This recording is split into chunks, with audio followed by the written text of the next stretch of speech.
Aku selalu diperlakukan tidak baik oleh suamiku sendiri. Dia sering memukulku hanya karena masalah sepele. Suatu malam, dia tega membawaku dan menurunkanku di tengah jalan yang sepi ini. Aku sendirian. Hancur. Ketakutan. Tapi 30 menit kemudian, seorang pria turun. Dia tidak bisa bicara. Dia tidak bisa mendengar. Dia hanya menatapku, lalu memberiku selembar kertas. Ikut denganku, jangan takut. Kupastikan suamimu akan menyesal seumur hidupnya. Aku mengikutinya, dan yang terjadi selanjutnya adalah awal dari kehancuran suamiku. Karena ternyata dia. Sebelum ceritanya dimulai, silakan tulis di kolom komentar dari daerah mana saja teman-teman yang menonton cerita ini. Jangan lupa like dan subscribe agar channel ini bisa semakin berkembang dan bisa mempersembahkan cerita yang lebih menarik lagi. Aku memejamkan mata sejenak, hanya sejenak, berharap bisa menghilang dari dunia ini. Tapi suara pecahan keramik yang dilempar Revan ke dinding membuyarkanku. Itu adalah cangkir kopi ketiga pagi ini. Semuanya pecah karena alasan yang sama. Kopinya kurang panas, kopinya terlalu manis, dan yang terakhir, aku tidak sengaja menyenggolnya hingga sedikit tumpah di meja. Masalah sepele, selalu masalah sepele, yang berakhir dengan amukan badai. Dasar tidak becus. Kerjamu apa di rumah ini? Membuat kopi saja tidak bisa, teriak Revan. Wajahnya memerah, urat-urat di lehernya menonjol. Aku, Ivana, hanya bisa menunduk. Hijabku yang seharusnya rapi, kini sedikit miring karena aku terburu-buru menghindar dari lemparan cangkirnya. Maaf, Mas. Aku buatkan lagi yang baru, kataku lirih, tanganku gemetaran saat mencoba memunguti beling. Tidak perlu, bentaknya. Lihat kekacauan yang kamu buat. Selalu begini, kamu ini beban hidupku, tahu tidak? Belum sempat aku menjawab, tangannya yang kasar sudah mencengkeram lenganku. Kuku-kukunya menancap, meninggalkan rasa perih. Mas, sakit. Sakit? Hati aku lebih sakit punya istri tidak berguna sepertimu. Dia menarikku dengan kasar, menyeretku dari dapur, melewati ruang tamu, menuju pintu depan.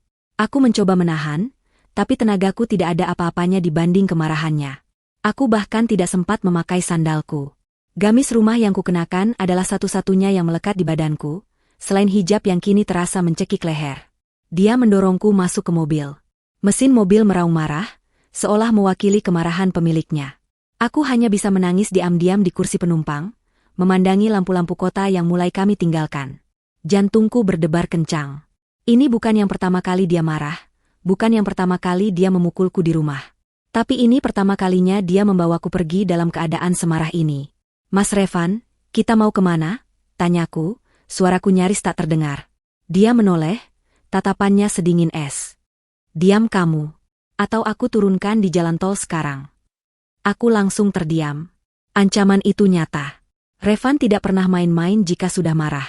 Mobil terus melaju, meninggalkan jalanan ramai, masuk ke jalanan yang lebih kecil, lalu lebih kecil lagi, hingga akhirnya aku tidak mengenali tempat ini sama sekali.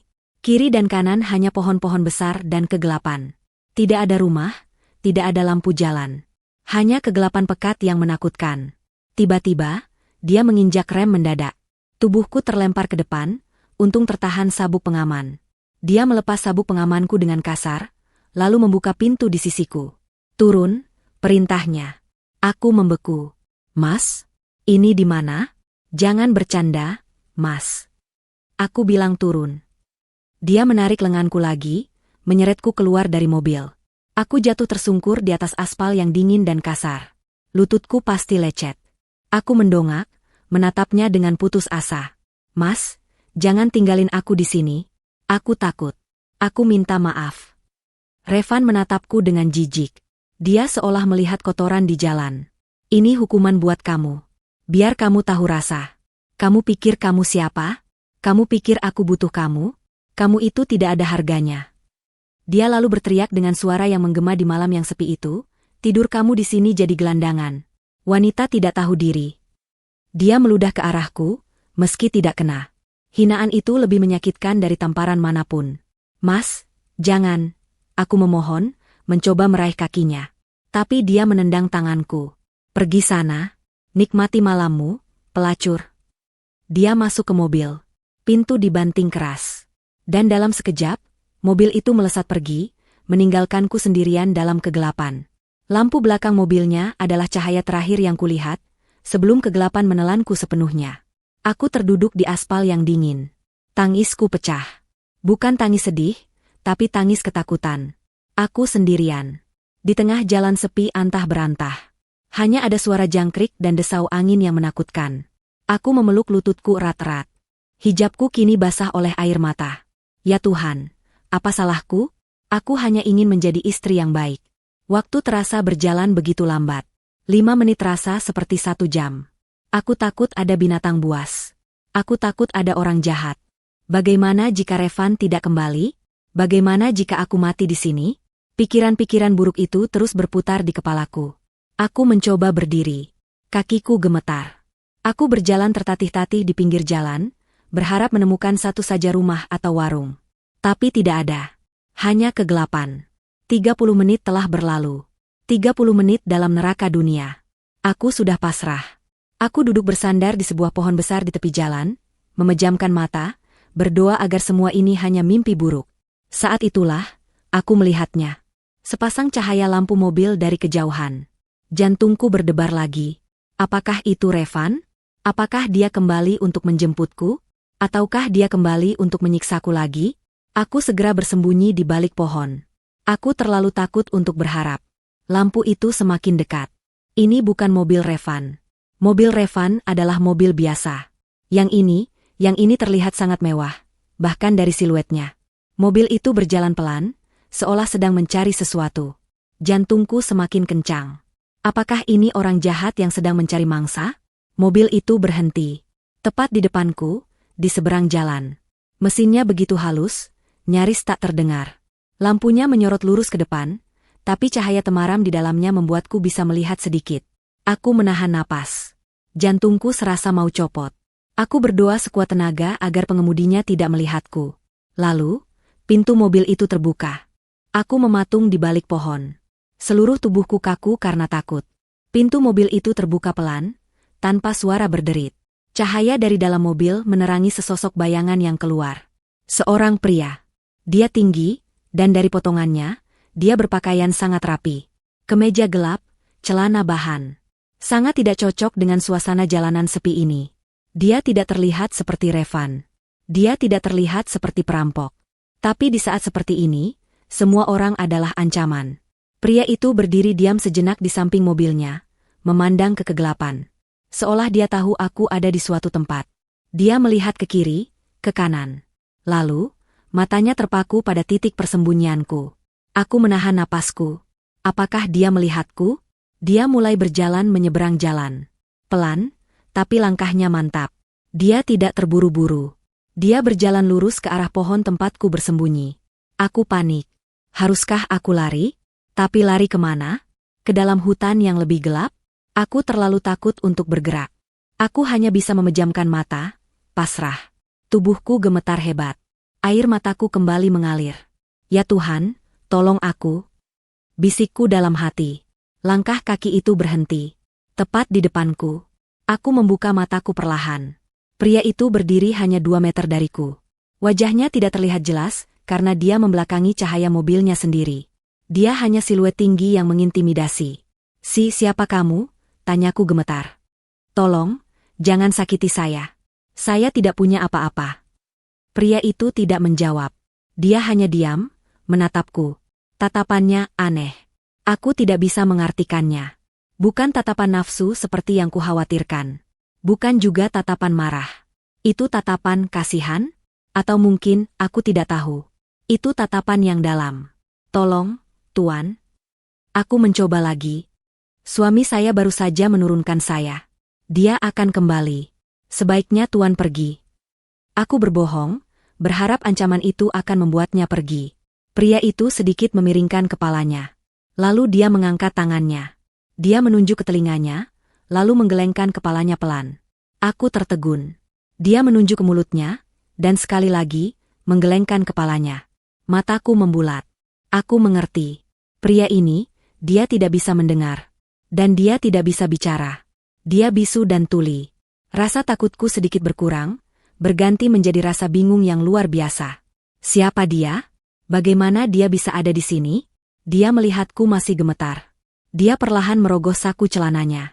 Aku sempat takut dia akan mengeluarkan senjata, tapi dia mengeluarkan sebuah ponsel yang sangat tipis dan modern. Dia mengetik sesuatu di layarnya, lalu membalikkan layar itu ke arahku. Layar itu menyala terang, dan aku harus menyipitkan mata untuk membaca tulisannya. Namaku Arga. Aku membaca nama itu. Arga. Nama yang asing. Aku mendongak menatapnya. Kenapa dia memberitahuku namanya? Arga memasukkan kembali ponselnya. Lalu dia merogoh saku jasnya. Kali ini dia mengeluarkan dompet kulit yang tebal dan sebuah pulpen mahal. Dari dompet itu, dia tidak mengambil uang. Dia mengambil secari kertas kecil, sepertinya kartu nama, tapi dia membaliknya ke bagian putih yang kosong. Dia berjongkok sedikit agar sejajar denganku, menyandarkan kertas itu di dompetnya yang tebal, dan mulai menulis. Gerakan tangannya cepat dan rapi. Setelah beberapa detik, dia selesai. Dia mengulurkan kertas itu padaku. Tanganku masih gemetar hebat saat menerimanya. Aku harus memegang kertas itu dengan kedua tangan, agar bisa membacanya di bawah cahaya temaram dari mobilnya. Tulisan tangannya sangat rapi, kuat, dan jelas. Ikut denganku, jangan takut. Kupastikan suamimu akan menyesal seumur hidupnya. Aku membaca kalimat itu sekali, 2 kali, 3 kali. Jantungku berhenti berdetak sedetik. Kupastikan suamimu akan menyesal seumur hidupnya. Kalimat itu menggetarkan sesuatu di dalam diriku. Bukan hanya rasa takut, tapi ada percikan lain. Percikan yang sudah lama mati. Bagaimana dia tahu? Bagaimana dia tahu aku punya suami? Bagaimana dia tahu apa yang baru saja suamiku lakukan padaku? Bagaimana dia bisa berjanji seperti itu? Aku mendongak menatapnya. Mata kami bertemu dalam kegelapan. Tatapannya masih sama, dalam dan tak terbaca, tapi ada kesungguhan di sana. Dia tidak terlihat seperti orang gila. Dia terlihat serius. Kamu siapa? Bisikku, lupa sejenak bahwa dia tidak bisa mendengarku. Dia seolah mengerti pertanyaanku. Dia hanya menunjuk ke kertas di tanganku, lalu menunjuk ke mobilnya yang mewah. Dia memberi isyarat, ayo. Aku terdiam. Otakku berputar kencang. Aku punya 2 pilihan. Pertama, tetap di sini. Sendirian, kedinginan, ketakutan, menunggu Revan yang mungkin tidak akan pernah kembali, atau menunggu bahaya lain yang pasti akan datang di jalan sepi ini. Kedua, ikut dengan pria bisu tuli misterius ini. Pria bernama Arga, yang entah bagaimana tahu tentang suamiku, dan menjanjikan sesuatu yang sangat kuinginkan, penyesalan Revan. Ini gila. Aku tidak mengenalnya. Dia bisa saja lebih berbahaya dari Revan. Tapi saat aku menatap matanya lagi, aku tidak merasakan ancaman. Aku merasakan perlindungan. Dan di titik terendah dalam hidupku ini, dibuang seperti sampah oleh suamiku sendiri, aku merasa tidak punya pilihan lain lagi.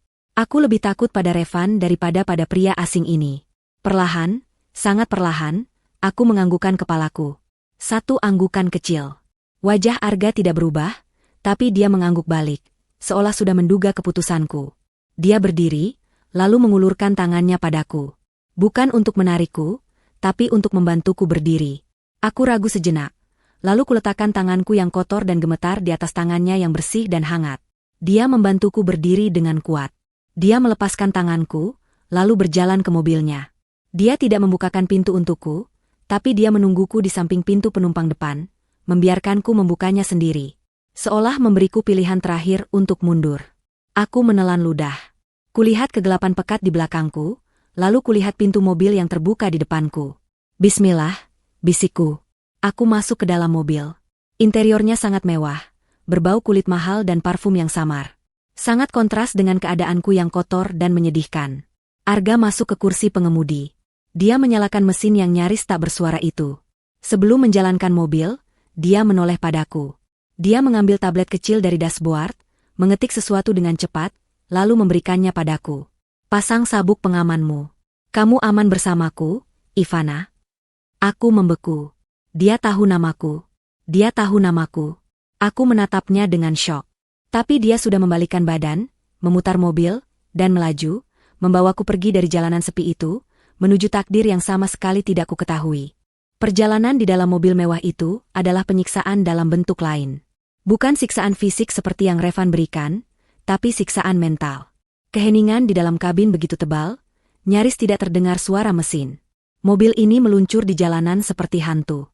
Di sampingku, Arga mengemudi dengan satu tangan di setir, sesekali matanya melirik spion, lalu melirikku. Tatapannya tenang, tapi fokus. Dia tidak terlihat seperti penculik. Dia lebih terlihat seperti seorang pengawal yang sedang menjalankan misi. Tapi pertanyaan itu terus berputar di kepalaku. Dia tahu namaku. Bagaimana dia tahu namaku? Bagaimana dia bisa ada di jalan sepi itu, tepat di saat aku dibuang? Kebetulan macam apa ini?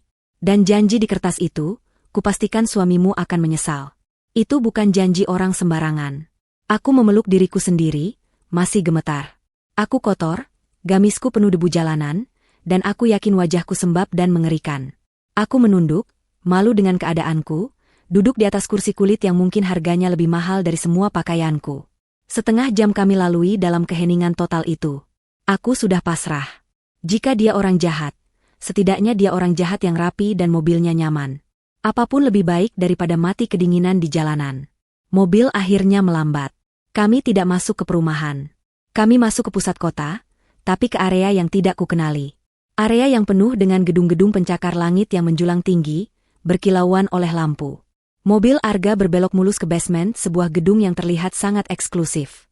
Seorang satpam berseragam rapi langsung membukakan portal, memberi hormat pada mobil kami, seolah sudah mengenali Arga. Arga memarkir mobil di slot parkir pribadi. Dia mematikan mesin, lalu menoleh padaku. Dia kembali mengambil tabletnya, mengetik beberapa detik, lalu menunjukkannya padaku. Kita di tempat amanku. Tidak ada yang bisa menyakitimu di sini, termasuk Revan. Aku menelan ludah. Rasa aman. Kata yang sudah lama hilang dari kamusku. Kami naik lift pribadi. Arga menempelkan ibu jarinya di sensor sidik jari, lalu menekan tombol paling atas. Lantai 50. Pintu lift terbuka, dan aku terkesiap. Lift itu tidak terbuka di koridor. Lift itu terbuka langsung di dalam sebuah ruangan. Sebuah penthouse. Aku melangkah keluar dengan ragu. Kakiku yang telanjang terasa dingin di lantai marmer yang berkilauan. Ruangan itu sangat besar, dengan jendela-jendela setinggi langit-langit yang menunjukkan pemandangan kota 360 derajat. Lampu-lampu kota di bawah sana terlihat seperti permata yang tersebar. Ini bukan rumah. Ini istana di atas langit. Duduk. Sebuah suara tiba-tiba terdengar. Aku terlonjak kaget, berbalik panik. Tapi tidak ada siapa-siapa selain Arga. Arga menunjuk ke tablet di tangannya. Dia baru saja mengetik kata, duduk, dan menekan tombol text-to-speech. Suara robot, datar, dan maskulin itu terdengar sangat aneh di ruangan yang sunyi. Aku mengangguk kaku, lalu duduk di tepi sofa beludru yang sangat besar. Aku merasa sangat kotor, sangat tidak pantas berada di sini. Arga menatapku sejenak. Wajahnya masih datar, tapi matanya terlihat lelah. Dia berjalan ke salah satu dinding, menekan sesuatu, dan sebuah panel terbuka, menampakkan dapur supermodern. Dia mengambil sebotol air mineral, membukanya, lalu meletakkannya di meja di depanku. Dia kembali mengetik di tabletnya. Minum. Lalu mandi. Aku siapkan pakaian ganti. Suara robot itu berkata lagi. Arga lalu menunjuk ke sebuah pintu besar di sisi lain ruangan. Kamar mandi di dalam kamar itu. Di lemari sudah ada pakaian. Aku menatapnya. Pakaian, bisikku. Dia mengangguk. Dia sepertinya bisa membaca gerak bibirku. Dia mengetik lagi. Aku tahu ukuranmu. Dan ada beberapa hijab bersih. Kamu akan merasa lebih baik setelah mandi. Rasa bingungku semakin menjadi-jadi. Dia tahu namaku. Dia tahu ukuranku. Dia menyiapkan hijab. Siapa sebenarnya pria ini? Dia seolah memberiku waktu. Dia pergi ke dapur, membuat teh untuk dirinya sendiri, membelakangiku. Memberiku privasi untuk memproses semua ini. Aku mengambil botol air itu. Tanganku gemetar hebat sampai airnya tumpah sedikit. Aku minum seperti orang kehausan. Rasa dingin air itu menyadarkanku. Ini nyata. Aku memberanikan diri. Aku berjalan ke kamar yang ditunjuknya. Kamar itu lebih besar dari seluruh apartemen kontrakan yang kutinggali bersama Revan. Ada tempat tidur ukuran king, dan benar saja, di atas tempat tidur itu sudah disiapkan satu set pakaian. Gamis rumahan yang bersih, pakaian dalam baru yang masih ada labelnya, dan sebuah hijab pashmina berwarna krem. Aku menangis lagi, tapi kali ini bukan tangis ketakutan. Ini tangis haru. Tangis karena diperlakukan seperti manusia. Aku mandi. Air hangat itu rasanya seperti melunturkan semua siksaan Revan. Aku menggosok kulitku sampai merah, mencoba menghilangkan semua jejak tangannya, semua hinaannya. 1 jam kemudian, aku keluar dari kamar. Aku memakai pakaian bersih itu. Aku merasa seperti orang baru. Arga masih di sana, duduk di sofa, memandang keluar jendela. Tabletnya ada di sampingnya. Dia menoleh saat aku mendekat. Dia tersenyum. Sangat tipis, nyaris tak terlihat, tapi itu sebuah senyuman. Dia menunjuk sofa di seberangnya. Aku duduk. Keheningan menyelimuti kami lagi. Sekarang setelah aku bersih dan aman, pertanyaan-pertanyaan itu kembali dengan kekuatan penuh. Aku memberanikan diri. Aku menunjuk diriku, lalu membuat gerakan, bertanya. Arga mengangguk. Dia mengambil tabletnya. Aku menunggu suara robot itu. Tapi kali ini, dia hanya mengetik dan menyerahkan tablet itu padaku. Kamu pasti bingung. Aku akan jelaskan. Tapi aku harus menunjukkan sesuatu dulu padamu. Dia bangkit, berjalan ke sebuah rak buku besar. Dia tidak mengambil buku. Dia mengambil sebuah bingkai foto yang tersembunyi di baliknya. Bingkai foto kayu yang terlihat sudah tua. Dia kembali duduk, meletakkan bingkai foto itu di meja di antara kami. Jantungku berdebar. Aku melihat foto itu. Foto keluarga. Foto yang sudah pudar. Di foto itu, ada aku. Versi diriku yang jauh lebih muda. Mungkin umur 7 atau 8 tahun. Aku sedang tertawa, memakai pita di rambutku. Di sampingku, ada ayahku, Gagah. Dan di samping ayah, ada ibuku. Ya Tuhan, ibuku. Aku sudah lama tidak melihat foto ibuku. Air mataku menggenang lagi. Lalu, mataku beralih ke sosok keempat. Di samping ibuku, berdiri seorang remaja laki-laki. Kurus, memakai kacamata, dan tersenyum lebar. Dia merangkul bahu ibuku dengan akrab. Aku menatap remaja laki-laki itu. Wajahnya terasa familiar, tapi aku tidak bisa mengingatnya. Siapa ini? Aku menatap Arga, bibirku bergerak tanpa suara. Arga menatap foto itu. Lalu dia mengangkat tangannya. Dia menunjuk remaja laki-laki di foto itu. Lalu, dia menunjuk dirinya sendiri. Aku membeku. Aku melihat foto itu lagi. Remaja kurus berkacamata. Lalu aku melihat Arga. Pria tinggi, tegap, dengan rahang tegas dan mata yang tajam. Mereka terlihat berbeda, tapi matanya? Ya, matanya sama. Tidak mungkin. Bisikku. Arga mengambil tabletnya. Jari-jarinya mengetik dengan cepat. Kali ini, tidak ada suara robot. Dia ingin aku membacanya sendiri. Dia menyerahkan tablet itu padaku. Di layar tertulis. Foto itu diambil di ulang tahun ibumu. Aku Arga. Kakak sepupumu. Putra dari Tante Wina. Adik kandung dari ibumu. Duniaku serasa berhenti berputar. Tante Wina. Ibuku bilang mereka semua meninggal. Kecelakaan mobil. Aku mengetik balasan di tablet itu dengan tangan gemetar. Arga mengambil tablet itu. Wajahnya mengeras. Matanya berkilat marah. Dia mengetik lagi. Mereka berbohong padamu, Ivana. Atau ibumu juga dibohongi. Ibuku, Tante Wina, memang meninggal dalam kecelakaan itu. Ayahku juga. Tapi aku. Dia berhenti mengetik sejenak, lalu melanjutkan. Aku selamat. Kalimat terakhir itu menggantung di udara. Aku selamat. Napasku tercekat di tenggorokan. Tapi bisu tuli. Aku mencoba mengetik di tablet yang masih di tanganku. Tanganku sangat gemetar sampai aku salah ketik berkali-kali. Arga melihat kesulitanku. Dia mengambil tablet itu dengan lembut dari tanganku. Dia seolah sudah tahu apa yang ingin kutanyakan. Dia mengetik lagi. Wajahnya datar, seolah menceritakan cuaca, tapi aku bisa melihat otot di rahangnya mengeras. Kecelakaan itu merenggut semuanya dariku, Ivana. Orang tuaku. Dan ya, pendengaranku. Pita suaraku juga rusak parah akibat benturan. Aku bukan terlahir seperti ini. Aku dibuat seperti ini. Aku menutup mulutku dengan kedua tangan. Kengerian menjalari tulang punggungku. Jadi, Tante Winaku, adik satu-satunya ibuku, benar-benar sudah tiada. Dan ini, Arga, sepupuku yang hilang. Sepupu yang bahkan tidak kuingat aku miliki. Ibuku. Aku mengetik lagi, ibuku bilang semua keluarga dari pihaknya sudah tidak ada. Dia yatim piatu sejak muda. Dia tidak pernah cerita punya adik. Wajah Arga melembut sedikit. Ada kesedihan mendalam di matanya. Dia mengetik. Itu cerita yang rumit. Ibumu dan Tante Wina, Mereka terpisah dari keluarga besar saat masih muda. Hubungan mereka dengan kakek kita tidak baik. Tapi sebelum meninggal, kakek berubah. Kakek?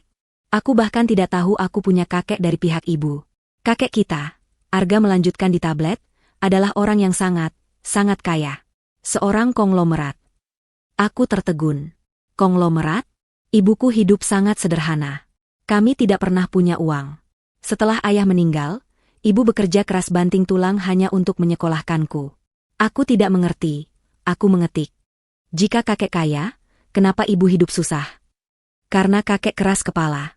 Dan ibumu juga, ketik Arga. Tapi seperti yang kubilang, dia berubah sebelum meninggal. Dia merasa bersalah. Dia mencari kedua putrinya. Dia menemukan Tante Wina, ibuku. Tapi dia tidak pernah berhasil menemukan ibumu, sampai terlambat.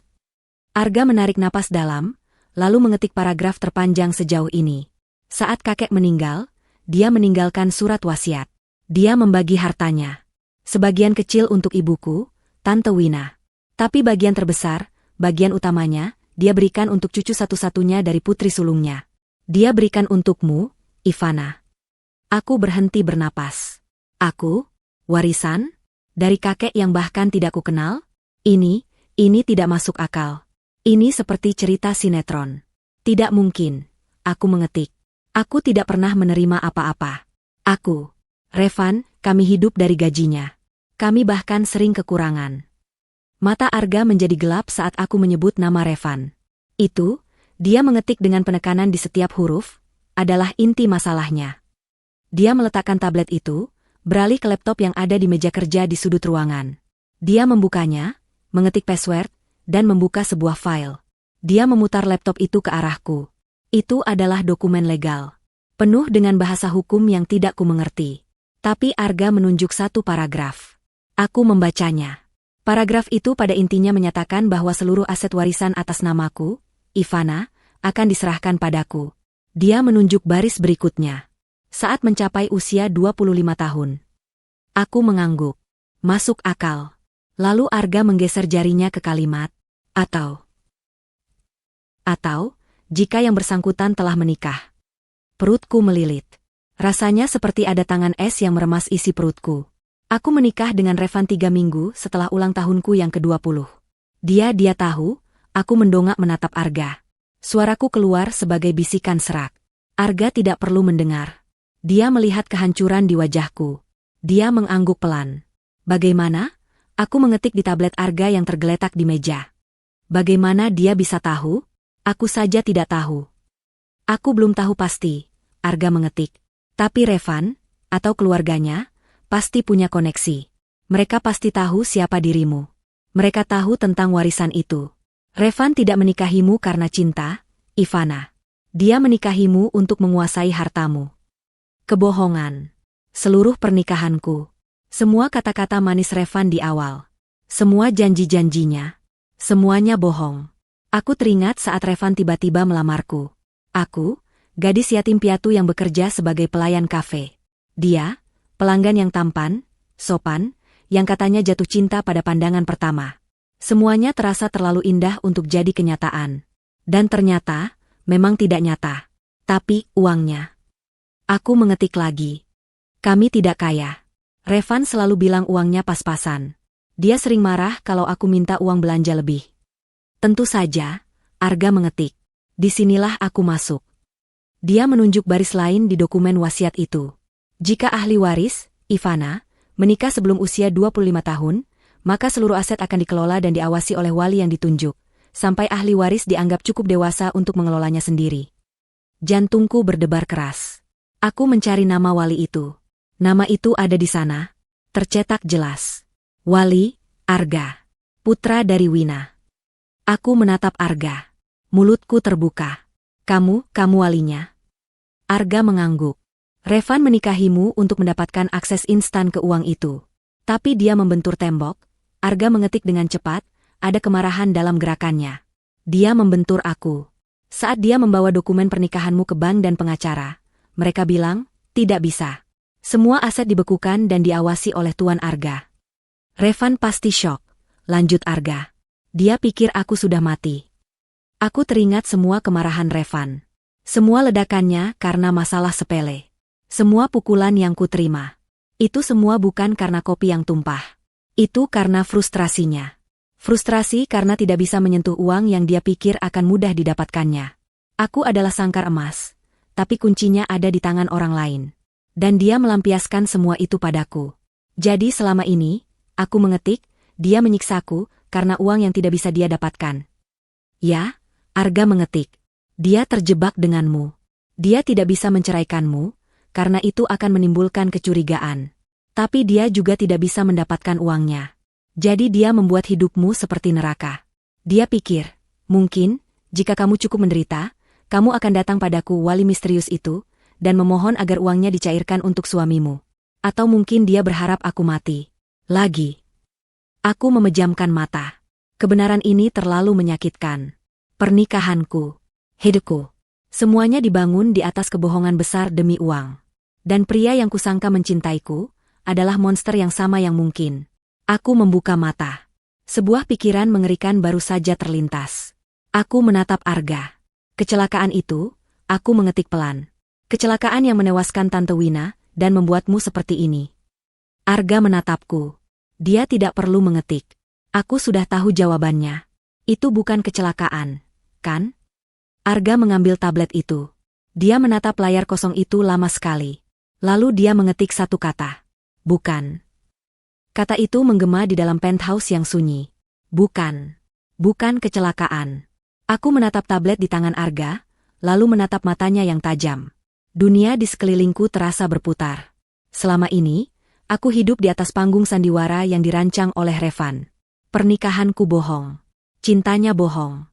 Dan sekarang, aku harus menerima fakta bahwa pria yang tidur seranjang denganku, pria yang kuanggap suami, adalah monster yang jauh lebih kejam dari yang kubayangkan. Dia bukan hanya serakah. Dia pembunuh. Bagaimana? Aku berhasil mengetik di tabletku sendiri, yang tadi dipinjamkan Arga. Tanganku gemetar hebat sampai huruf-huruf di layar tumpang tindih. Bagaimana kamu bisa tahu? Bagaimana kamu yakin? Arga tidak menjawab di tablet. Dia meletakkan tabletnya di meja. Dia berdiri dan berjalan ke sebuah dinding di sisi lain ruangan. Itu terlihat seperti rak buku biasa, penuh dengan buku-buku tebal. Tapi dia menekan salah satu buku, dan seluruh rak itu bergeser tanpa suara, memperlihatkan sebuah ruangan lain di baliknya. Ruangan itu adalah kebalikan dari penthouse yang hangat dan mewah. Ruangan itu dingin, teknis, dan diterangi oleh cahaya biru dari beberapa monitor komputer besar. Ini adalah pusat kendali. Arga memberi isyarat agar aku mengikutinya. Aku melangkah masuk dengan ragu. Di dinding utama, ada satu monitor raksasa. Arga duduk di kursi operator, jari-jarinya menari di atas keyboard.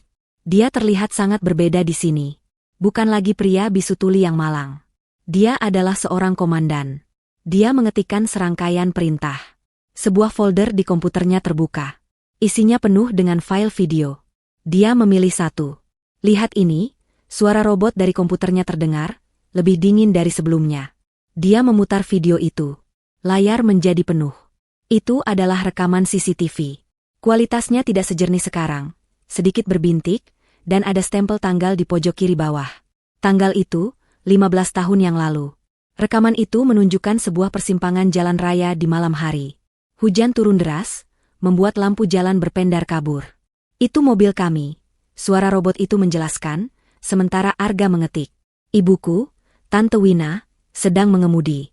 Ayahku di sampingnya. Aku di belakang. Kami baru saja pulang dari makan malam. Aku melihat mobil sedan itu berhenti di lampu merah. Tidak ada yang aneh. Jalanan sepi. Lalu, dari sisi kanan layar, sebuah truk kontainer besar muncul. Truk itu berjalan pelan, lalu berhenti di jalur samping mobil Arga, padahal lampunya masih merah. Perhatikan truk itu, ketik Arga. Lampu berubah hijau. Mobil Tante Wina mulai maju perlahan. Tapi truk itu tidak bergerak. Mobil Arga melewatinya.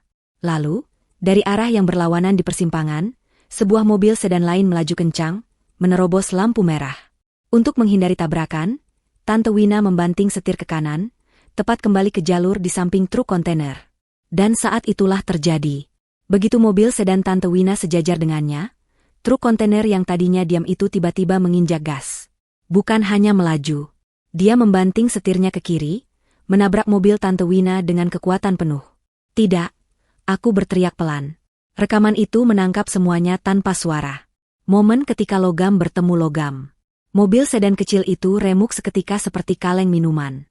Truk itu tidak berhenti.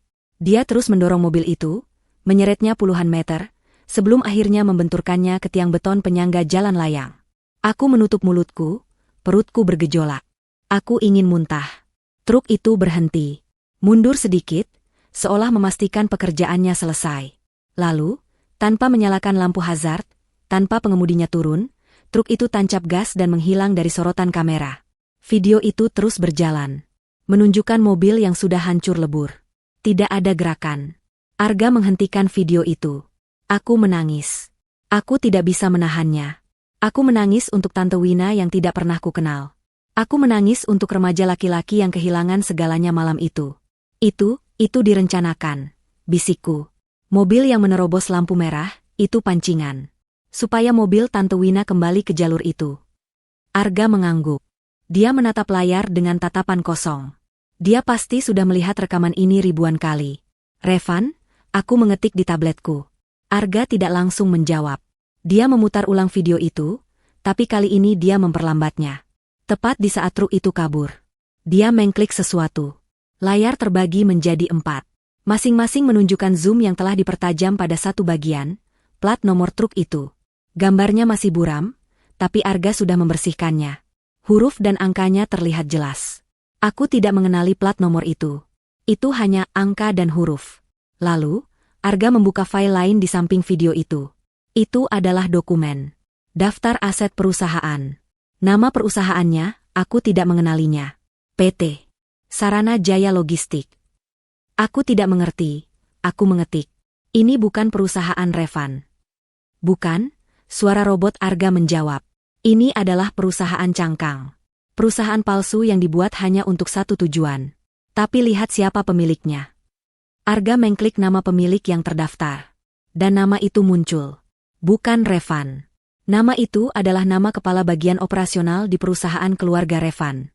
Pria yang sudah bekerja untuk keluarga Revan selama 20 tahun. Tangan kanan ayah Revan. Perutku melilit lagi. Ini hanya kebetulan, aku mengetik, meskipun aku tahu aku sedang menyangkal kenyataan. Tidak ada kebetulan. Arga mengetik kembali, kali ini di layarnya sendiri, dan suaranya terdengar penuh amarah. 1 minggu setelah kecelakaan itu, perusahaan Sarana Jaya Logistik ini ditutup. Dilikuidasi. Semua asetnya, termasuk truk itu, menghilang. Dan pria itu, tangan kanan ayah Revan, dia mendapat promosi dan bonus besar tahun itu. Dia sekarang tinggal di luar negeri, hidup mewah. Arga mematikan monitor raksasa itu. Ruangan kembali temaram. Dia berbalik menatapku. Wajahnya, aku baru melihatnya. Itu adalah wajah penuh duka yang telah mengeras menjadi baja selama 15 tahun. Aku selamat. Dia mengetik di tabletnya, kembali ke mode percakapan pribadi kami. Aku terlempar dari kursi belakang. Selama 3 bulan. Saat aku bangun, duniaku sunyi. Aku tidak bisa bicara. Aku tidak bisa mendengar. Dan aku sendirian. Pihak rumah sakit bilang keluargaku yang lain sudah dihubungi dan mengurus semuanya. Tapi tidak ada yang datang. Revan, atau keluarganya, membayar rumah sakit untuk menyatakan aku meninggal dalam perjalanan. Mereka membayar untuk membuatku menghilang. Tapi bagaimana kamu? Seorang perawat, Arga mengetik. Seorang perawat tua yang baik hati. Dia tahu ada yang tidak beres. Dia membantuku kabur. Dia menggunakan uang tabungannya untuk menyembunyikanku di panti asuhan kecil di luar kota. Dari sanalah aku memulai. Aku belajar bahasa isyarat. Aku belajar membaca gerak bibir. Aku belajar menggunakan teknologi untuk menjadi telinga dan suaraku. Dan aku bersumpah. Dia menatapku, matanya berkilat. Aku bersumpah akan menemukan orang yang melakukan ini pada keluargaku. Aku tidak tahu tentang warisan itu sampai bertahun-tahun kemudian. Aku hanya ingin balas dendam. Lalu aku menemukan namamu. Aku menemukan bahwa Revan mencarimu. Dan aku sadar, dia tidak hanya menginginkan uang. Arga mengetik kalimat terakhirnya. Kalimat yang membuat darahku membeku. Dia menikahimu bukan hanya untuk uangmu, Ivana. Dia menikahimu untuk menyelesaikan apa yang keluarganya mulai, menghapus semua ahli waris yang tersisa. Kamu adalah target terakhir. Aku terduduk lemas di sofa. Kakiku tidak sanggup lagi menahan bebanku. Target terakhir. Aku bukan hanya istri yang tidak diinginkan. Aku adalah benang kusut terakhir yang harus dipotong Revan. Selama ini, aku hidup satu atap dengan orang yang berpotensi membunuhku. Rasa mual itu kembali, lebih kuat dari sebelumnya. Arga keluar dari ruang komandonya. Dia kembali menjadi Arga yang tenang. Dia duduk di seberangku, memberiku waktu untuk bernapas. Setelah 10 menit yang terasa seperti 1 abad, aku akhirnya bisa mengendalikan getaran di tanganku. Aku mengambil tabletku. Apa yang kita lakukan sekarang? Mata Arga sedikit melembut. Dia mengambil tabletnya. Dia mengetik. Kata yang bagus. Selama ini hanya aku. Tapi sekarang, ada kita. Dia berdiri. Kamu sudah melihat masa laluku, Ivana. Sekarang, lihat masa depannya. Masa depan kita. Dia kembali ke ruang kerjanya, tapi kali ini dia tidak menyalakan monitor besar. Dia menyalakan sebuah layar di meja kerjanya. Dia mengklik sebuah program. Layar itu terhubung ke panggilan video. Wajah seorang wanita parubaya yang tegas namun elegan muncul di layar. Dia memakai kacamata baca dan rambutnya disanggul rapi. Tuan Arga, wanita itu berbicara, suaranya profesional. Anda memanggil saya di jam yang tidak biasa. Saya harap ini penting. Arga mengetik di keyboard di bawah monitor. Tulisannya muncul di layar wanita itu. Sangat penting, Sofia. Saya sudah menemukannya. Mata wanita bernama Sofia itu melebar sedikit. Anda serius? Setelah sekian lama? Dia ada di sini, bersamaku. Aman? Ketik Arga. Arga memberi isyarat padaku untuk mendekat. Aku berjalan ragu-ragu ke depan kamera. Wajah Sofia langsung berubah menjadi iba, lalu cepat-cepat kembali profesional. Nyonya Ivana, katanya, saya Sofia. Saya pengacara Tuan Arga. Dan jika Anda bersedia, saya juga akan menjadi pengacara Anda. Aku hanya bisa mengangguk. Bagus, kata Sofia. Arga, apa rencananya? Arga mulai mengetik dengan kecepatan yang mengerikan. Rencananya muncul di layar, poin demi poin, seperti strategi perang.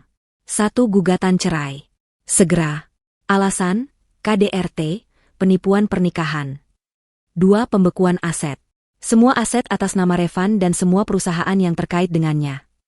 3. Tuntutan KDRT. Saya punya buktinya. 4. Pembukaan kembali kasus kecelakaan Tante Wina. Saya punya bukti baru. Mata Sofia berbinar. Nomor 1 dan 2, bisa saya urus pagi ini juga. Saya hanya butuh tanda tangan digital dari Nyonya Ivana. Nomor 3, buktinya apa? Arga menatapku. Aku gemetar. Bukti apa? Arga membuka laci mejanya. Dia mengeluarkan sebuah hard drive kecil. Dia mengetik. Aku tidak hanya bersembunyi, Ivana. Setelah aku tahu Revan menikahimu, aku harus melindungimu. Aku tidak bisa mendekat. Itu terlalu berbahaya. Tapi aku bisa mengawasi. Dia mengetik lagi, kali ini untuk Sofia. Saat Revan memindahkanmu ke apartemen kontrakan itu, aku membayar orang untuk memasang sesuatu. Di setiap sudut. Di setiap ruangan. Tersembunyi di balik detektor asap, di dalam jam dinding. Aku terkesiap. Kamera? Kamu merekam kami? Aku merekam dia, Arga mengetik, menatapku tajam. Aku merekam setiap umpatannya. Setiap hinaannya. Setiap kali dia mengangkat tangannya padamu. Rasa malu menjalari diriku. Dia melihat semuanya. Dia melihat semua penderitaanku, semua kelemahanku. Aku harus, Arga mengetik, seolah merasakan rasa maluku. Itu satu-satunya cara untuk menjebaknya. Aku menunggumu siap. Aku menunggumu untuk pergi. Tapi malam ini, dia membuat kesalahan. Dia membuangmu. Dia membawamu keluar dari rumah, di mana aku tidak bisa melihatmu. Aku melacak ponselmu. Saat aku melihat lokasimu berhenti di jalan sepi itu, aku tahu aku harus menjemputmu. Waktu menunggu sudah habis. Dia mengalihkan perhatiannya kembali ke Sofia. Kirimkan kurirmu. Ambil hard drive ini. Di dalamnya ada rekaman KDRT selama 2 tahun. Cukup untuk memenjarakannya. Sofia tersenyum. Senyum yang dingin dan mematikan. Saya akan kirim kurir terbaik saya. Sekarang juga. Tuan Arga, Nyonya Ivana, ini akan menjadi perang yang panjang. Kami siap, ketik Arga. Panggilan video berakhir. Arga menoleh padaku. Sekarang, dia mengetik, kita hanya perlu menunggu dia menyadarinya. Di sisi lain kota, Revan terbangun di ranjangnya yang kosong. Kepalanya pusing. Sisa kemarahan semalam masih terasa. Dia melihat ke sisi ranjang yang kosong. Bagus, gumamnya. Semoga gelandangan itu kedinginan di luar sana. Dia yakin Ivana akan pulang sambil menangis pagi ini, memohon maaf. Dia bersiap-siap ke kantor. Dia punya proyek besar. Proyek yang butuh suntikan dana besar. Dia sudah muak menunggu, Wali, konyol istrinya itu muncul. Dia akan menggunakan cara lain, meminjam uang dari koneksi gelapnya. Dia tiba di kantornya yang mentereng. Dia memanggil sekretarisnya. Pindahkan 5 miliar ke rekening PT. Tunas baru. Sekretarisnya kembali 5 menit kemudian, wajahnya pucat. Maaf, Pak Revan. Tidak bisa. Revan mengerutkan kening. Apa maksudmu tidak bisa? Lakukan saja. Semua rekening perusahaan dibekukan, Pak. Apa? Revan menggebrak meja. Dibekukan? Oleh siapa? Bank Sentral? Bukan, Pak. Ini perintah pengadilan. Dan rekening pribadi Bapak juga. Darah Revan serasa surut dari wajahnya. Pengadilan? Perintah siapa? Pengacaranya? Sofia, sekretaris itu membaca dari kertas. Dan ini mengatasnamakan wali sah dari Nyonya Ivana. Jantung Revan serasa berhenti berdetak. Wali sah? Wali sahnya sudah mati. Itu hanya kesalahan sistem. Saya tidak yakin, Pak. Tapi nama wali yang tertera di surat perintah ini, namanya Arga. Revan tertawa. Tawa yang kering dan panik. Arga? Mustahil. Orang itu sudah jadi debu. Ini pasti penipuan. Hubungi pengacaraku. Dia mondar-mandir di ruangannya seperti singa dalam kandang. Mustahil. Mustahil. Rencananya sempurna. Anak cacat itu sudah mati. Saat itulah sekretarisnya masuk lagi, kali ini tanpa mengetuk. Dia membawa sebuah amplop coklat besar. Pak, ini baru saja datang. Dari kurir. Tidak ada nama pengirim. Aku tidak peduli, bentak Revan. Tapi amplop ini ditujukan untuk pembunuh, kata sekretaris itu dengan suara gemetar. Revan membeku. Dia merebut amplop itu dari tangan sekretarisnya. Keluar. Dia merobek amplop itu dengan kasar. Isinya bukan surat. Hanya selembar foto. Foto berukuran besar, dicetak dengan kualitas tinggi. Foto itu adalah foto Ivana. Ivana sedang duduk di sofa yang sangat mewah, di sebuah ruangan yang Revan tidak kenali. Dia memakai hijab krem yang bersih, memegang cangkir teh. Dia terlihat tenang. Dan di belakangnya, dengan satu tangan pelindung di bahu sofa, berdiri seorang pria. Pria yang tinggi, tegap, dengan mata sedingin es yang menatap lurus ke kamera. Menatap lesaung ke jiwa Revan. Revan kenal mata itu. Mata remaja kurus yang selamat dari kecelakaan maut belasan tahun lalu. Itu Arga. Dia masih hidup. Revan menjatuhkan foto itu. Tangannya gemetar hebat. Di balik foto itu, ada tulisan tangan yang rapi. Tulisan yang sama dari kertas yang Arga berikan pada Ivana tadi malam. Kupastikan kamu akan menyesal seumur hidupmu. Pekikan ban mobil Revan yang meninggalkan penthouse Arga tidak terdengar, tapi gema dari foto itu terasa seperti ledakan di dalam kantor Revan. Pria itu, Arga, masih hidup. Kepanikan yang dingin dan tajam menusuk jantung Revan, menggantikan kemarahan sesaatnya. Hidup. Dia hidup. Dan dia ada bersama Ivana. Revan meraih teleponnya dengan tangan gemetar. Ban. Hubungi ban utama. Sekarang, teriaknya pada sekretarisnya melalui interkom. Beberapa saat kemudian, sekretarisnya menyambungkan panggilan. Tuan Gafur, ini Revan. Ada kesalahan besar. Rekening saya dibekukan. Saya perintahkan Anda membukanya sekarang. Suara di seberang sana terdengar tenang dan dingin. Maaf, Tuan Revan. Ini bukan kesalahan. Ini perintah pengadilan yang sah, ditandatangani oleh hakim pagi ini. Pembekuan aset penuh atas nama Anda, dan semua perusahaan yang terafiliasi dengan Anda. Kami tidak bisa berbuat apa-apa. Perintah pengadilan apa? Atas dasar apa? Tuntutan perdata dari wali sah Nyonya Ivana, Tuan Arga. Terkait daftarnya panjang, Tuan Revan. Penipuan, penggelapan aset warisan. Revan membanting telepon itu hingga hancur berkeping-keping. Sialan, sialan. Dia beralih ke panggilan cepat nomor 2. Pengacaranya. Wira, siapkan timmu. Aku dituntut. Ada yang mengaku sebagai Arga. Dia? Saya sudah tahu, Revan. Suara Wira, pengacaranya, terdengar lelah. Suratnya datang setengah jam yang lalu. Dan ini bukan mengaku. Ini dia. Arga yang asli. Dan dia tidak sendirian. Dia membawa firma hukum Sofia. Tahu, kan? Sofia yang itu. Jantung Revan serasa jatuh ke perutnya. Sofia. Pengacara yang tidak pernah kalah. Pengacara yang dijuluki, Hiu, itu. Lawan mereka. Lawan pakai apa, Revan? Semua asetmu dibekukan. Aku bahkan tidak tahu apa aku akan dibayar untuk panggilan telepon ini. Dengar, Revan, ini buruk. Sangat buruk. Mereka tidak hanya menuntut secara perdata. Ada indikasi pidana. Aku tidak peduli. Cari Ivana. Cari perempuan itu. Dia pasti ada di balik semua ini. Cari di mana? Pengacaraku bilang Arga membawanya ke, tidak ada yang tahu. Tempat itu tidak terdeteksi. Seperti benteng. Revan menutup telepon. Dia beneran sendirian. Uangnya hilang. Pengacaranya takut. Dan musuh bebuyutannya yang dia kira sudah jadi debu, kini kembali dengan kekuatan penuh. Kemarahan kembali membara, menutupi rasa takutnya. Ivana. Desisnya. Ini semua karena perempuan itu. Kalau saja dia lebih patuh. Kalau saja dia mati saja di jalan tadi malam. Dia butuh pelampiasan. Dia harus menghancurkan sesuatu. Dia tahu kemana harus pergi. Apartemen kontrakan itu. Tempat dia mengurung Ivana. Mungkin perempuan itu cukup bodoh untuk kembali ke sana. Mengambil baju-baju jeleknya. Atau mungkin dia bisa menunggu di sana. Menjebaknya. Revan menyambar kunci mobilnya, mengabaikan tatapan ketakutan sekretarisnya, dan berlari keluar kantor. Dia mengemudi seperti orang kesetanan.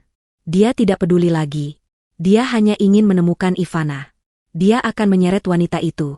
Dia akan memaksanya mencabut semua ini. Dia akan membunuhnya jika perlu. Dia tiba di gedung apartemen yang kumuh itu. Dia menendang pintu depan, tidak peduli jika engselnya rusak. Ivana, teriaknya. Apartemen itu kosong. Sunyi. Masih berantakan seperti saat dia meninggalkannya. Tapi ada yang berbeda. Bau melati samar. Wangi parfum Ivana yang selalu dia benci. Kamu pikir kamu bisa sembunyi? Hah? Teriaknya pada ruangan kosong. Dia masuk ke kamar. Dia membuka lemari. Baju-baju Ivana masih di sana. Gamis-gamis murahannya. Hijab-hijabnya. Dasar tidak tahu diri. Dia menarik semua pakaian itu keluar, melemparkannya ke lantai. Dia menginjak-injaknya. Dia mengambil vas bunga di meja, satu-satunya hiasan di ruangan itu, dan melemparkannya ke dinding. Pecahannya berhamburan. Dia tertawa. Tawa yang mengerikan. Ini yang kamu dapat. Ini. Dia sedang merobek bantal dengan tangannya saat dia mendengar suara pintu depan terbuka. Dia membeku. Suara langkah kaki. Bukan hanya satu orang. Dia berbalik, senyum licik tersungging di wajahnya. Akhirnya kamu pulang, Jalang? Senyumnya mati. Di pintu kamar, berdiri Ivana. Dia bukan Ivana yang dia buang tadi malam. Ini Ivana yang baru. Hijabnya krem, rapi. Wajahnya bersih, meski pucat. Dan matanya tidak lagi menunjukkan ketakutan. Matanya dingin. Di belakang Ivana, berdiri dua pria berbadan besar dengan setelan hitam. Dan di belakang mereka, di bayang-bayang lorong, berdiri siluet tinggi yang dia kenali dari foto. Arga, berani kamu kembali ke sini? Bentak Revan, mencoba mengembalikan keberaniannya. Dan kamu bawa siapa? Selingkuhanmu? Pria cacat ini? Dia melangkah maju, tangannya terkepal. Dia akan menghajar Ivana lebih dulu, lalu pria-pria itu. Dia meluncurkan langkah pertamanya ke arah Ivana. Kamu. Kedua pengawal itu bergerak secepat kilat. Mereka tidak menyentuhnya. Mereka hanya berdiri di depan Ivana, membentuk dinding manusia. Revan terpaksa berhenti. Minggir, bentak Revan pada mereka. Tidak apa-apa, sebuah suara tenang terdengar. Itu suara Ivana. Dia melangkah dari balik pengawal itu. Arga tetap di ambang pintu, hanya menonton. Ivana menatap Revan. Tepat di matanya. Kamu mau memukulku lagi, Mas? Panggilan, Mas, Itu terdengar seperti hinaan.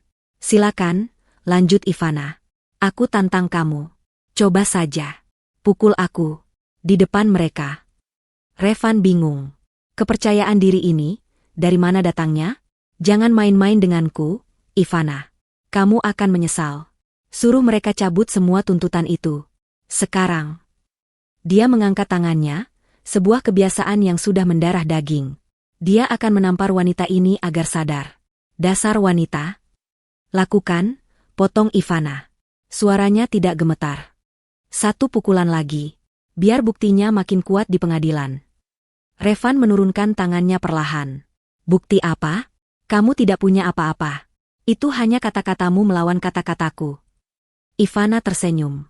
Senyum tipis yang membuat Revan merinding. Kamu salah, Revan, kata Ivana. Kamu pikir dinding di rumah ini bisu? Kamu pikir aku sebodoh itu selama ini? Ivana berjalan pelan ke tengah ruangan. Dia menunjuk ke detektor asap di langit-langit. Cantik, ya? Kualitas HD. Dia menunjuk ke jam digital di meja nakas. Yang ini mikrofonnya sensitif sekali. Bisa menangkap bisikan. Dia menunjuk ke pengharum ruangan otomatis di sudut. Dan yang ini, favoritku. Punya mode malam. Wajah Revan berubah dari merah pada menjadi putih pucat.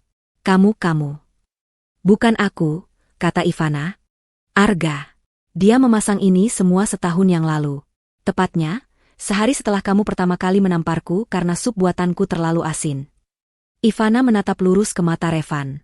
Ingat malam Idul Fitri tahun lalu? Saat kamu mendorongku sampai kepalaku terbentur ujung meja, karena aku tidak sengaja menumpahkan kuah opor? Terekam. Ingat 3 minggu lalu? Lanjut Ivana, suaranya semakin tajam. Saat kamu mencekiku di dapur karena aku membelamu di depan teman-temanmu? Terekam. Ingat setiap kali kamu menyebutku, jalang, tidak berguna, sampah, beban? Semuanya terekam, Revan. Setiap kata-katamu, setiap pukulanmu, setiap hinaanmu, ratusan jam rekaman KDRTMU. Revan mundur selangkah. Dia melihat sekeliling apartemen itu. Tempat yang dia anggap sebagai wilayah kekuasaannya, ternyata adalah ruang interogasi raksasa. Itu ilegal. Pekiknya, suaranya melengking. Merekam tanpa izin.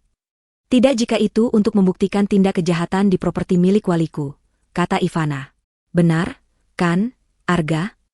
Arga melangkah maju dari kegelapan lorong. Dia tidak menatap Revan. Dia menatap Ivana, lalu mengangguk bangga. Ivana lalu melemparkan setumpuk dokumen tebal ke lantai, tepat di kaki Revan. Itu, kata Ivana, adalah surat gugatan cerai. Tuntutan KDRT dengan 300 lampiran bukti video dan audio. Perintah penahanan sementara. Dan surat sita aset. Ivana menunjuk ke Arga. Dan dia adalah kakak sepupuku. Waliku. Orang yang kamu dan keluargamu coba bunuh 15 tahun yang lalu. Revan menatap kertas-kertas di lantai, lalu ke Arga, lalu ke Ivana. Dia terpojok. Dia binatang yang terpojok. Dia melakukan satu-satunya hal yang dia bisa. Dia berbalik dan berlari. Dia mendorong Arga ke samping, tapi Arga tidak bergerak. Dia mendorong pengawal, mereka juga tidak bergerak. Dia panik, dia berbalik, berlari ke arah pintu depan. Kalian tidak akan menjebakku, teriaknya. Dia berhasil mencapai pintu depan, dia membantingnya hingga terbuka. Dia akan lari menuruni tangga. Tapi langkahnya terhenti. Di ambang pintu, menghalangi jalannya, berdiri 2 orang polisi berseragam. Di belakang mereka, berdiri seorang wanita elegan dengan kacamata baca. Sofia. Sofia tersenyum manis. Tuan Revan, saya rasa, kita perlu bicara. Revan membeku di ambang pintu. Di depannya, ada polisi dan pengacara hiu. Di belakangnya, di dalam apartemen, ada Arga, para pengawal, dan Ivana, hantu masa lalunya yang kini menjelma menjadi hakim. Dia terjebak. Ini jebakan, teriak Revan, suaranya putus asa. Dia menunjuk Ivana. Dia yang menjebakku. Dia berselingkuh dengan pria cacat itu. Dia mencuri uangku. Sofia, sang pengacara, melangkah maju, melewati polisi. Dia berjalan tenang seolah memasuki ruang rapat. Selamat siang, Tuan Revan. Saya Sofia, pengacara dari Tuan Arga dan Nyonya Ivana. Dia memegang tablet. Tuduhan perselingkuhan itu menarik. Mungkin Anda bisa jelaskan di pengadilan nanti, bersamaan dengan tuduhan pemalsuan dokumen pernikahan, penipuan aset warisan, dan ini favorit saya. KDRT berat yang sistematis. Aku tidak melakukan apa-apa. Revan menyangkal, matanya liar. Semua itu fitnah. Tidak ada bukti. Selain ratusan jam rekaman video yang baru saja dijelaskan Nyonya Ivana, balas Sofia, nada suaranya tetap ringan. Pak polisi, saya rasa Tuan Revan sudah siap. Kedua polisi itu melangkah maju. Revan, kata salah satu polisi, Anda kami tahan atas laporan. Tunggu, potong Sofia. Bukan hanya itu. Sofia menatap Revan, senyumnya hilang, digantikan tatapan sedingin es. Anda juga ditahan untuk penyelidikan lebih lanjut atas kasus tabrak lari dan pembunuhan berencana, 15 tahun yang lalu. Korbannya, Tante Wina dan suaminya. Jika Revan pucat sebelumnya, kini dia terlihat seperti mayat. Pembunuhan? Aku tidak tahu apa-apa. Itu kecelakaan. Aku masih remaja. Benarkah? Tanya Sofia. Karena kami punya rekaman CCTV asli dari persimpangan itu. Kami punya data plat nomor truk kontainer itu. Kami punya data aliran dana dari perusahaan ayah Anda ke sebuah perusahaan logistik cangkang. Dan yang paling menarik, kami punya kesaksian dari sopir truk itu, yang baru saja kami temukan hidup dalam kemewahan di luar negeri, dan sangat ingin bekerja sama demi keringanan hukuman. Setiap kata Sofia adalah paku yang menancap di peti mati Revan. Revan tidak bisa berkata-kata lagi. Dia kehilangan kekuatannya. Dia menatap Ivana, tatapannya kini memohon. Ivana, Van, jangan lakukan ini. Aku hilaf. Aku minta maaf. Aku janji akan berubah. Tolong, Van. Ini adalah pria yang sama yang membuangnya di jalan sepi. Ini adalah pria yang sama yang menyebutnya gelandangan. Ivana menatapnya. Wajahnya datar. Dia teringat setiap pukulan, setiap hinaan, setiap malam dia menangis diam-diam. Dia teringat foto Tante Wina. Sudah terlambat, Mas, kata Ivana pelan. Itu adalah vonisnya. Polisi tidak menunggu lagi. Tuan Revan, tolong balikan badan Anda. Tangan di belakang. Tidak. Lepaskan aku. Kalian tidak tahu siapa aku. Ayahku. Klik. Suara borgol yang mengunci pergelangan tangan Revan terdengar begitu keras di lorong yang sunyi itu. Revan, pria yang selalu tampil necis dan berkuasa, kini berdiri dengan tangan terborgol di belakang punggung, memakai kemeja kusut yang basah oleh keringat amarah dan ketakutan. Polisi mulai menggiringnya keluar.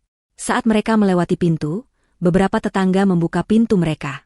Ibu Santi, yang tinggal di sebelah, yang selalu pura-pura tidak dengar setiap kali Ivana menangis, kini menatap dengan mata terbelalak. Revan menyadari tatapan mereka. Reputasinya, kebanggaan dirinya, hancur dalam sekejap. Mereka menuruni tangga. Dan saat mereka mencapai lobi, kejatuhan itu menjadi sempurna. Lobi itu penuh sesak. Ada puluhan wartawan dengan kamera dan mikrofon. Lampu kilat menyala-nyala, membuat mata silau. Pak Revan, benarkah Anda melakukan KDRT pada istri Anda? Pak, benarkah perusahaan Anda bangkrut? Apakah Anda terlibat dalam pembunuhan 15 tahun lalu?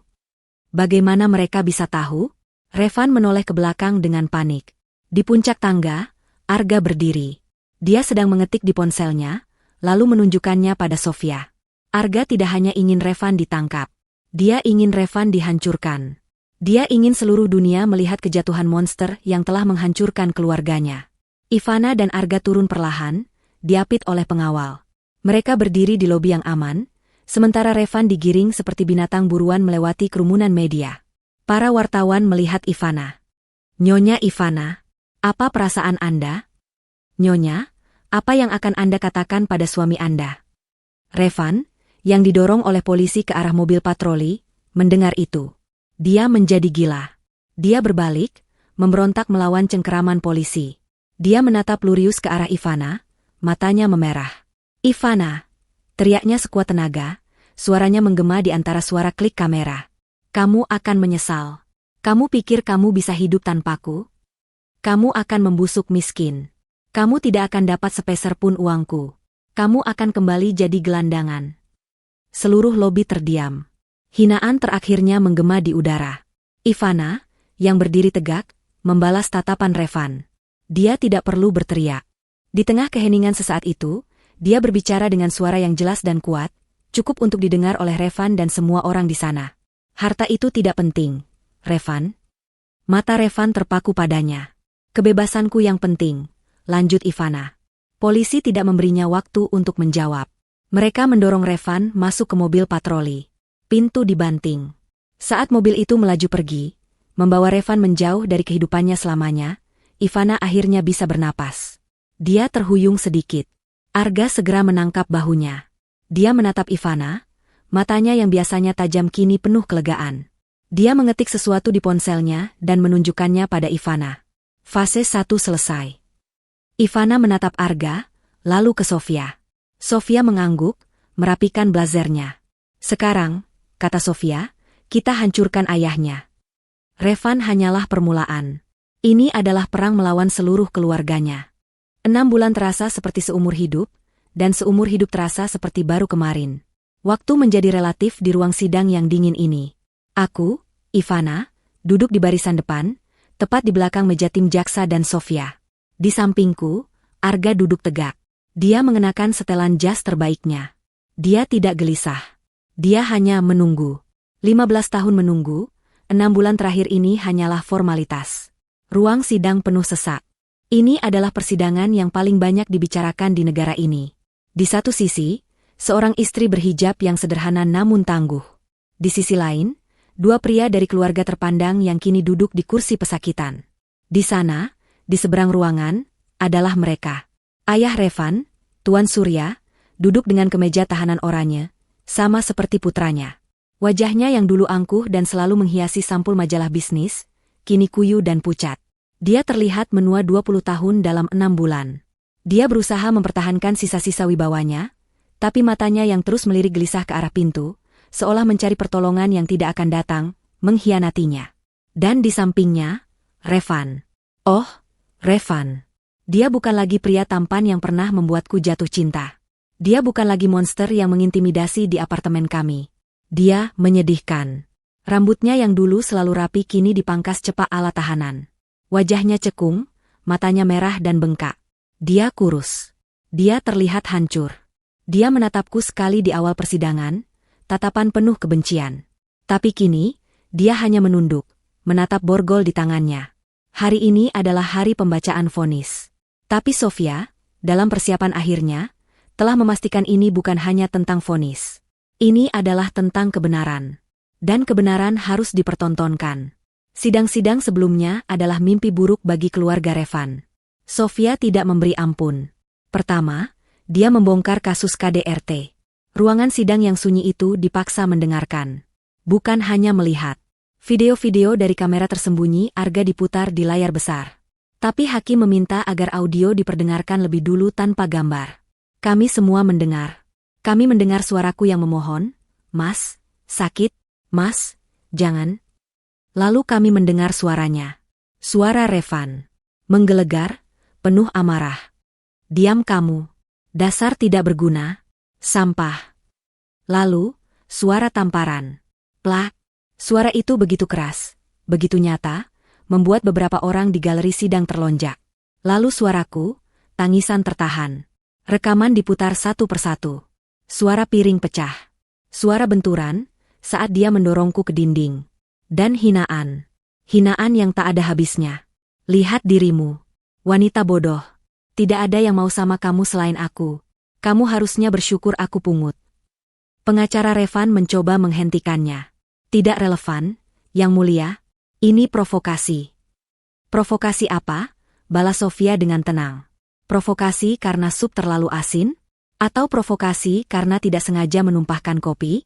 Silakan tunjukkan di mana letak provokasinya, rekan." Lalu gambarnya diputar.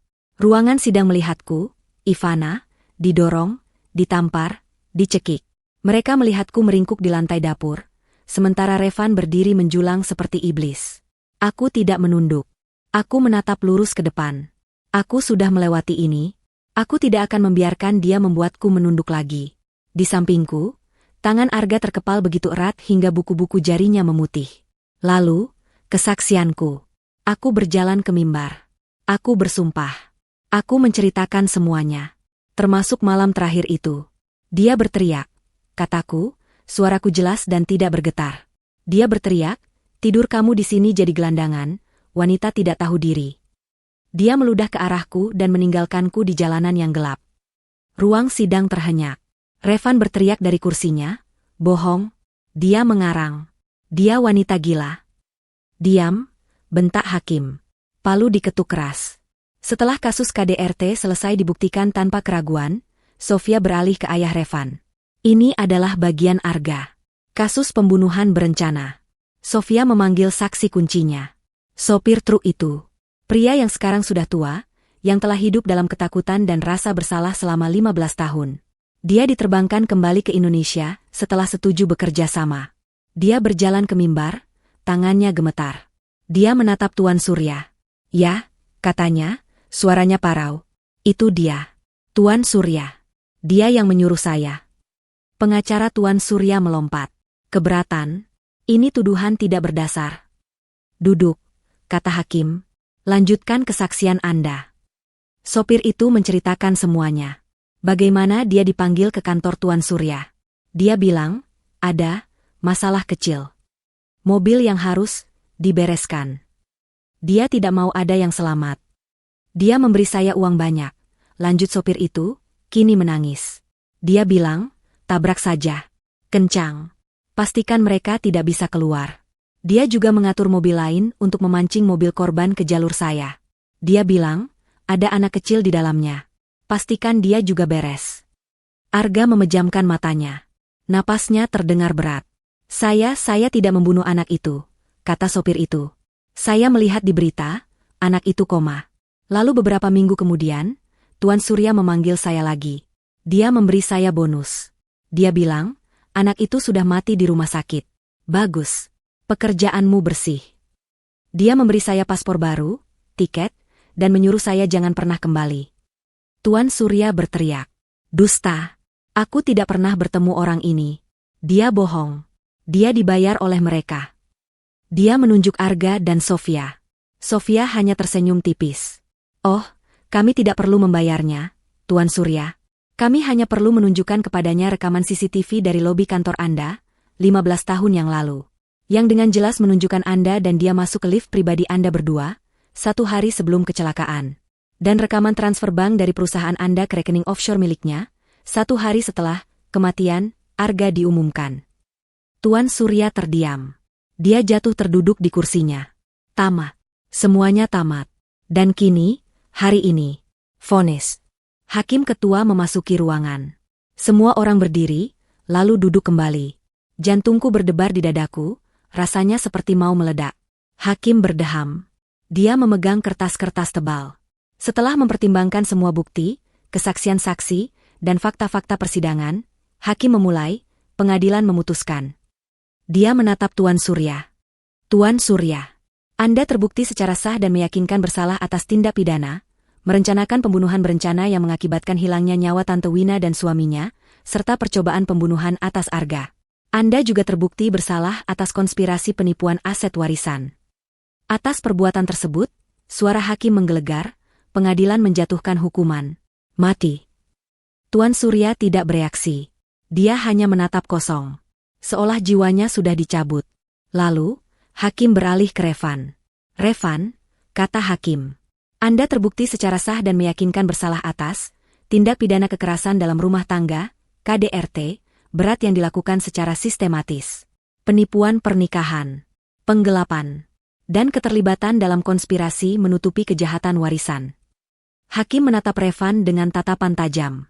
Kekejaman Anda terhadap istri Anda, Nyonya Ivana, adalah tindakan yang tidak bisa dimaafkan dan tidak berperi kemanusiaan. Atas perbuatan tersebut, lanjut hakim, pengadilan menjatuhkan hukuman penjara seumur hidup, tanpa kemungkinan pembebasan bersyarat. Penjara seumur hidup. Keheningan melanda ruangan. Lalu, Revan meledak. Tidak, teriaknya, melompat dari kursinya. Borgol di tangannya bergemerincing. Tidak adil. Ini semua ulah dia, perempuan sialan itu. Dia menunjukku. Dia menjebakku. Dia penggoda. Dia. Polisi segera membekuknya. Dia meronta-ronta. Ayah. Ayah. Lakukan sesuatu, teriaknya pada ayahnya. Tapi Tuan Surya hanya diam, seperti patung lilin. Saat polisi menyeret Revan keluar dari ruang sidang, dia terus berteriak. Dia berteriak histeris, seperti binatang yang terluka.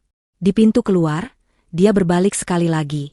Matanya yang gila bertemu dengan mataku. Lalu, matanya beralih ke Arga. Arga menatapnya balik. Wajah Arga tetap tenang. 15 tahun kesunyian dan penderitaan ada di matanya. Revan menatapnya, seolah menantang. Perlahan, Arga mengangkat satu tangannya. Tangan yang sama yang dulu dia gunakan untuk menulis, ikut denganku. Di depan Revan, di depan seluruh ruang sidang, Arga membuat satu isyarat. Ibu jarinya menunjuk ke bawah. Pintu ruang sidang tertutup. Teriakan Revan menghilang. Aku menoleh pada Arga. Air mata akhirnya mengalir di pipiku. Tapi ini air mata kelegaan. Arga menatapku. Dia lalu mengetik sesuatu di ponselnya dan menunjukkannya padaku. Sudah selesai, Ivana. Kamu bebas. 1 tahun kemudian. Udara pagi ini terasa segar, jauh berbeda dari udara pengap ruang sidang. Aku berdiri di atas panggung kecil, memegang mikrofon. Di depanku, puluhan tamu undangan dan wartawan duduk di bawah tenda putih yang elegan. Di belakangku, berdiri sebuah gedung baru yang indah, dengan cat berwarna krem yang menenangkan. Di atas pintu masuk gedung itu, terpasang plakat kuningan yang berkilauan. Yayasan Pelita Wina dan Safira. Wina, nama tanteku. Safira, nama ibuku. Terima kasih. Aku memulai, suaraku sedikit gemetar, tapi bukan karena takut. Karena haru. Terima kasih atas kehadiran Anda semua di peresmian Yayasan Pelita. Tempat ini adalah mimpi. Mimpi yang lahir dari kegelapan. Aku melihat kekerumunan. Ada Sofia, pengacaraku, yang tersenyum bangga. Ada beberapa wajah lain, para terapis dan aktivis yang kini menjadi rekan kerjaku. 1,5 tahun yang lalu, lanjutku, saya adalah seorang wanita yang mengira hidupnya sudah berakhir. Saya tidak punya suara. Saya tidak punya kekuatan. Saya tidak punya harapan. Aku berhenti sejenak, menelan ludah. Tapi harapan datang dalam bentuk yang tidak terduga. Harapan datang dalam diam. Harapan datang dari seseorang yang dunianya sunyi, tapi hatinya paling lantang memperjuangkan keadilan. Aku menoleh ke sampingku. Di sana, Arga berdiri. Dia memakai kemeja batik yang rapi. Dia tersenyum. Senyum yang kini jauh lebih sering kulihat. Selama setahun ini, kami bekerja keras. Warisan kakek yang coba direbut Revan, kini kami kelola. Bukan untuk membeli kemewahan, tapi untuk membangun ini. Sebuah pusat krisis terpadu. 1 lantai untuk korban KDRT, menyediakan tempat aman, bantuan hukum, dan terapi psikologis. Lantai lainnya, didedikasikan untuk komunitas disabilitas, menyediakan pelatihan bahasa isyarat, alat bantu dengar gratis, dan pelatihan keterampilan kerja. Aku menatap Arga. Lalu, aku melakukan sesuatu yang membuat para wartawan terkejut. Aku meletakkan mikrofon. Aku mengangkat tanganku. Dan aku mulai berbicara dalam bahasa isyarat. Selama setahun ini, aku belajar giat. Aku ingin bisa masuk ke dunia Arga, sama seperti dia yang telah menarikku masuk ke dunianya. Jari-jariku bergerak, membentuk kata-kata. Dan untuk kakakku, Arga. Mata Arga sedikit berkaca-kaca saat dia melihatku, berbicara. Kamu adalah bukti, aku menggerakkan tanganku, bahwa pahlawan sejati tidak perlu bersuara keras. Dia hanya perlu hadir. Kamu menyelamatkanku. Hari ini, kita akan menyelamatkan orang lain. Bersama-sama. Aku selesai. Arga melangkah maju dan memelukku. Tepuk tangan riuh membahana. Bukan tepuk tangan bersuara. Sebagian besar undangan dari komunitas tuli mengangkat tangan mereka dan menggoyangkannya di udara. Tepuk tangan dalam bahasa isyarat. Itu adalah pemandangan terindah yang pernah kulihat. Jauh dari sana, di sebuah tempat yang tidak tersentuh sinar matahari, bau disinfektan bercampur dengan bau putus asa. Penjara blok Haji Blok dengan keamanan maksimum. Revan, yang kini hanya dikenal sebagai tahanan 774, sedang mengepel lantai koridor. Dia kurus kering. Kulitnya kusam. Tatapan matanya kosong. Aura arogannya telah lama luntur, digantikan oleh kewaspadaan seekor tikus yang ketakutan. Di sini, dia bukan siapa-siapa. Dia adalah yang terendah dari yang terendah. Di sudut koridor, sebuah televisi kecil yang terpasang di dinding, menyiarkan berita siang. Revan tidak peduli. Dia hanya fokus mengepel. Jika dia berhenti, penjaga akan menghukumnya. Jika dia bekerja terlalu lambat,